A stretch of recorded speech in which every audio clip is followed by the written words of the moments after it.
નમસ્કાર વિદ્યાર્થી મિત્રો, આજે આપણે ધોરણ 12માં વ્યાકરણ વિભાગમાં પદક્રમ અને પદ સંવાદ એ ટોપિક ઉપર ચર્ચા કરીએ। સર્વપ્રથમ પદક્રમ અને પદ સંવાદ આપણે કેને કહેશું? જુઓ, આનું વેઇટેજ છે એ પરીક્ષામાં 1 થી 2 માર્ક્સનું છે, એટલે કે 2 પ્રશ્ન પૂછાય પદક્રમના, તો એ તમારે લખવાના હોય। હવે પદક્રમ એને કહેવાય કે જે નિશ્ચિત પ્રકારની વાક્ય રચના હોય, અર્થાત બંધ બેસતી વાક્ય રચના હોય। એ વાક્યના અક્ષરોના ક્રમ છે એ તમને પરીક્ષામાં આડાઅવળા કરી દીધા હોય। ક્રમ તો એ જ હોય, પણ આખા વાક્યમાં એ આડાઅવળા કરી દીધા હોય, અને એને તમારે આપણે જ્યારે ટેક્સ્ટ બુક્સ ભણશું, ત્યારે એમાં ખાસ કરીને પાઠ ભણશું, એમાં કોઈ પણ સેન્ટેન્સ કે વાક્ય કે આપણે દેશી ભાષામાં એમ કહીએ કે લીટી, એ જે લીટી લખેલી હોય જે ક્રમમાં, એ જ લીટી આપણે પદક્રમ વિશે પરીક્ષામાં પૂછાય છે, પણ એના જે વાક્યના અર્થ હોય એ લીટીમાં કે વાક્યમાં આગળ પાછળ કરી દીધા હોય। એને આપણે જ્યારે પાઠ ભણીએ ત્યારે એમાં જે ફોર્મમાં, જે લાઇનમાં, જે લીટીમાં લખ્યું હોય એ જ સાચા ઉત્તર તરીકે લખવાના હોય। હવે માની લ્યો કે હું તમને એક સિમ્પલ ઉદાહરણ આપું કે મેં આ તાસની શરૂઆત કરી, તો મેં તમને કેમ સર્વપ્રથમ કીધું કે નમસ્કાર વિદ્યાર્થી મિત્રો, તો જો આ યોગ્ય વાક્ય કહેવાય। હવે આપણે એમ બોલીએ તો મિત્રો, વિદ્યાર્થી નમસ્કાર છે, તો એ જ કે નમસ્કાર વિદ્યાર્થી મિત્રો, પણ આપણે ફેરવી નાખ્યું મિત્રો નમસ્કાર વિદ્યાર્થી, એમ ફેરવી નાખ્યું, તો આ આપણે વાંચવું પણ ગમતું નથી અને અર્થ રીતે બંધબેસતું પણ લાગતું નથી। આને જ પદક્રમ કહેવાય। હવે આપણે પદક્રમની વ્યાખ્યા સમજીએ તો જો શું કહીએ કે પદોની યોગ્ય ગોઠવણીથી વાક્યનો અર્થ સારી રીતે અને સ્પષ્ટ સમજી શકાય છે, અને એ જ રીતે પદો વચ્ચેના આંતરસંબંધોથી વાક્ય છે એક જાતનું સંવાદી બને। સંવાદી એટલે કે બંધબેસતું બને, એને જ પદક્રમ અને પદ સંવાદ કહેવાય છે। હવે આને આપણે વિસ્તૃત અભ્યાસ, જો આને આપણે સારી રીતે પદક્રમને સમજવું હોય ને, તો જો સૌથી પહેલાં એમાં સ્થાન, કાળ કે કોઈનું નામ આવતું હોય એ સર્વપ્રથમ આવે, બરાબર? એટલે જ મેં સર્વપ્રથમ તમને એ આપણું જે લેક્ચર ચાલુ થાય, આપણું જે પીરિયડ ચાલુ થાય, તો હું જે ભાષા બોલું છું એનેથી જ મેં તમને એક ઉદાહરણ આપેલું હતું। હવે જુઓ, આમાં પ્રથમ ઉદાહરણ શું છે કે આવું સેન્ટેન્સ છે એ તમને પરીક્ષામાં પૂછાય કે એ ફેરવવા તું નંદનવનમાં માગે છે ધરતીને, પાછળ જો પ્રશ્નાર્થ ચિહ્ન છે।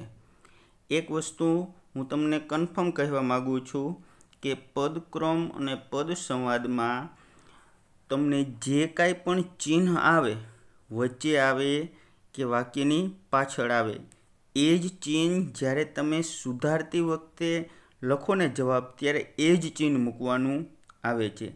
એ ચિહ્નમાં કોઈ પણ જાતનો ફેરફાર કરવાનો આવતો નથી। આ બાબત ખાસ ધ્યાન રાખવી। અને બીજી અગત્યની બાબત એ કે હું તમને હોમવર્કમાં આની એક PDF તો આપીશ જ ફોટો પાડીને, પણ આ જ્યારે વિડીયો ચાલુ હોય ને ત્યારે વચ્ચેથી થોડીક 2-3 મિનિટ જોઈ અને સમજીને પાછું આપણે ગુજરાતીની ફેરબુકમાં ઉતારતું જવાનું છે, એ નહીં ભૂલવાનું। હવે આપણે પહેલા વાક્ય તરફ પાછા ફરીએ કે એ ફેરવવા તું નંદનવનમાં માગે છે ધરતીને. બીજી એક વાત એ કન્ફર્મ કરી દઉં કે પદક્રમ અને પદ સંવાદમાં કોઈ પણ અક્ષરનું બરાબર એને આગળ પાછળ કરવાના છે. એમાં સુધારો કે વધારો, જો સરખું સાંભળજો, સુધારો કે વધારો એ આપણે કાંઈ પણ જાતનો કરવાનો નથી. રસ્વઈ કે દીર્ઘઈ, રસ્વાવાળું કે દીર્ઘાવાળું એ પણ આપણે ઉમેરવાનું કાંઈ નથી, એમને મૂકી દેવાનું છે. આ બધા વાક્યો છે ને એ આપણા 12મા ધોરણની ટેક્સ્ટ બુકમાં પાઠમાં અને કાવ્યમાં સૌથી વધારે પાઠમાં આવે એ જ વાક્યો છે. પણ જે મેં તમને કીધું ને કે આ વ્યાકરણનો મુદ્દો જ છે કે એના ક્રમ છે એ બદલાવી નાખવામાં આવે અને જે તમારી ટેક્સ્ટ બુકમાં હોય એ જ ક્રમમાં તમારે પાછા પરીક્ષામાં લખવામાં આવે. તો હવે આ જે પહેલી ઉદાહરણ છે કે એ ફેરવવા તું નંદનવનમાં માગે છે ધરતીને. તો હવે આપણે એને સારી અને સીધી રીતે બોલવું તો શું લખ્યું એનો જવાબ જુઓ. એ ધરતીને તું નંદનવનમાં ફેરવવા માગે છે. જો એ કેટલું સુટેબલ થાય, કેવું આમ સરસ મજાનું વાક્ય બન્યું. બાકી પેલું વાક્ય તમે જો, એ ફેરવવા તું નંદનવનમાં માગે છે ધરતીને, તો એમાં બધું મિક્સ થઈ ગયું, કાંઈ ખબર નથી પડતી. હવે જો એ ધરતીને તું નંદનવનમાં ફેરવવા માગે છે. હવે બીજું ઉદાહરણ જોઈએ.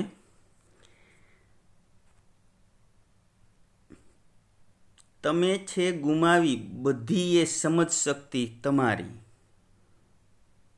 તમે છે ગુમાવી બધાએ સમજ શક્તિ તમારી. તો શું કર્યું? તમે બધાએ તમારી સમજ શક્તિ ગુમાવી છે. જો સાવ સિમ્પલ છે, એકવાર ધ્યાન રાખીને સમજશો એટલે આવડી જાય. આમાં બીજું કોઈ પણ જાતનું કાંઈ નથી કરવાનું, એમને બેઠું બેઠું વાક્ય મૂકવાનું, પણ વાક્ય કેવું કે જે સુટેબલ થાય. તમે બધાએ તમારી સમજ શક્તિ ગુમાવી છે. આપણે કોઈને કેવું હોય તો આપણે એમ કહીએ ને કે ભાઈ તમે બધાએ તમારી સમજ શક્તિ ગુમાવી છે. આ એકદમ વ્યવહારુ વાક્ય લાગે. બાકી આપણે એમ બોલી જ લાગે તમે છે ગુમાવી બધાએ સમજ શક્તિ તમારી. ત્રીજું વાક્ય જોઈએ. મન ભરવા આવેગોથી આનંદના માંડ્યું મારું. તો એનો જવાબ શું લખ્યો કે મારું મન આનંદના આવેગોથી ભરાવા માંડ્યું. જો મારું મન આનંદના આવેગોથી ભરાવા માંડ્યું. ચોથું ઉદાહરણ જોઈએ. રાખી વાત અનુરુદ્ધની મહાનામે માન્ય. તો જો મેં તમને આપણે શરૂઆત કરી તો કીધું હતું કે કોઈનું નામ હોય તો જો એમાં સર્વપ્રથમ લખ્યું કે મહાનામે અનુરુદ્ધની વાત માન્ય રાખી. આખું વાક્ય તમે જોજો. રાખી વાત અનુરુદ્ધની મહાનામે માન્ય, તો મહાનામે અનુરુદ્ધની વાત માન્ય રાખી. તો આપણે એક સવાલ એવો થાય કે સાહેબ મહાનામે લખ્યું ને અનુરુદ્ધનું લખશો તો જો અનુરુદ્ધનું ભળશે જ નહીં. તમારે રીતે એનો અભ્યાસ કરવો જોઈએ, ભળશે જ નહીં કોઈ દિવસ. કારણ કે આ બેઠે બેઠી પંક્તિઓ છે ને, એક વાત હજી પણ કન્ફર્મ કરી દઉં કે આપણે જ્યારે પાઠ લેશું ને ત્યારે આ બેઠે બેઠી પંક્તિ આવશે આવી જ રીતે, મહાનામે અનુરુદ્ધની વાત માન્ય રાખી. બરાબર. પણ પરીક્ષામાં એ તમને એના ક્રમ છે એ બદલાવીને પૂછે. આ એ જ આટલો જ મુદ્દો છે, બીજું કાંઈ નથી. એટલે જો રાખી વાત અનુરુદ્ધની મહાનામે માન્ય, તો શું લખ્યું કે મહાનામે અનુરુદ્ધની વાત માન્ય રાખી. જો પાછળ ફૂલ સ્ટોપ છે અર્થાત પૂર્ણ વિરામ છે, તો અહીંયા આપણે પૂર્ણ વિરામ જ રાખ્યું. કાંઈ પણ આપણે કોઈ પણ જાતનું ચિહ્ન બદલાવાનું નથી. હવે પાંચમું ઉદાહરણ જોઈએ. શુદ્ધ ભેંસનું દૂધ પીવું જોઈએ. જો તો એનો જવાબ શું હોય કે ભેંસનું શુદ્ધ દૂધ પીવું જોઈએ. શુદ્ધ ભેંસ ક્યાંય હોય? અર્થાત આપણે એને એવું સંબોધી શકીએ કે આ શુદ્ધ ભેંસ. ભેંસનું શુદ્ધ હોય શું કે આપણે જે દૂધ લેવું છે એ, બરાબર. બાકી શુદ્ધ ભેંસ ને નબળી ભેંસ ને ખરાબ ભેંસ ને એવી કોઈ કેટેગરી એમાં હોતી નથી. એટલે જો શુદ્ધ ભેંસનું દૂધ પીવું જોઈએ તો શું લખ્યું? ભેંસનું શુદ્ધ દૂધ પીવું જોઈએ. છઠ્ઠું ઉદાહરણ જોઈએ. જીવનનો છે ને પ્રકારનો એ પણ અંત જ. જીવનનો છે ને પ્રકારનો એ પણ અંત જ. પાછળ પ્રશ્નાર્થ ચિહ્ન. તો શું લખ્યું કે જીવનનો પણ એ જ પ્રકારનો અંત છે ને. જો આપણે કોઈને એમ બોલીએ કે જીવનનો છે ને પ્રકારનો એ પણ અંત જ, તો એ વાક્ય કોઈને સમજાય નહીં અને અર્થહી નહીં લાગે. પણ આપણે એમ કહીએ કે જીવનનો પણ એ જ પ્રકારનો અંત છે ને. એના પછીનું નેક્સ્ટ જોઈએ. મીઠા વગર લાગે છે રસોઈ ફીકી બધી. મીઠા વગર લાગે છે રસોઈ ફીકી બધી. તો એનો આપણે યોગ્ય પદક્રમ શું લખ્યું કે મીઠા વગર બધી રસોઈ ફીકી લાગે છે. જો એ બંધ બેસતું થઈ ગયું. એવી જ રીતે આપણે એના પછીનું ઉદાહરણ જોઈએ. હું લુખ્ખો હતો ભારે માણસ. હું લુખ્ખો હતો ભારે માણસ. તો શું કર્યું? હું ભારે લુખ્ખો માણસ હતો.